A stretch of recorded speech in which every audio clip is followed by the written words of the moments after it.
বন্ধুরা আজকে শুধু তোমাদের দই বড়াই খাওয়াবো। এই দেখো, এই এক কৌটো বড়া ফ্রিজের মধ্যে 2-3 দিন রেখে দিয়েছিলাম, আর বেশ অনেকটাও রস বড়া করেছিলাম। আমি আবার কি বলো তো, মানে কম সম করতে পারি না, বানাতে গেলে না একটু বেশি খুশি হয়ে যায়, তো যার জন্য অনেকটাই করে ফেলেছি। ওই জন্য ভাবলাম রেখে দিই, এটা দিয়েই কাজ চালিয়ে দেবো, আর টিফিনটাও ভালো হবে। দেখো বড়াগুলো গরম জলে একটু হিং আর লবণ দিয়ে চুবিয়ে রাখলাম।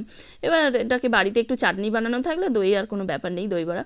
তো কী বলো তো, আজকালকার ছেলেমেয়েরা না এই বিরিয়ানি, পিৎজা, বার্গার, তারপরে ফ্রায়েড রাইস, মটন, চিকেন চোখের সামনে যতই সুন্দর করে বানিয়ে দাও ঠিক আছে, কোনো ইন্টারেস্ট নেই, তাও যেন খুশি না। আর আমাদের ছোটোবেলাটা গ্রামের দিকে বিশেষ করে মানে রুটি লুচি করলে যেন ভীষণ খুশি হতাম আমরা। বাবা আজকে লুচি করবে, ঘুগনি করবে, ওরে বাবা ভীষণ আনন্দ, মানে সত্যিই খুব ভালো লাগে। আর এখন এরা এত চোখের সামনে হাতের সামনে পেয়ে যাচ্ছে না, আর সেই ইন্টারেস্টটা নেই। মাঝে মধ্যে মনে হয় সেই রুটিটাই বরং অনেক ভালো ছিল, অনেক স্বাদ ছিল। তো চলো এটাকে ফ্রিজে ঢুকিয়ে দিই, তারপরে খাবো। ভীষণ সুন্দর হয়েছে।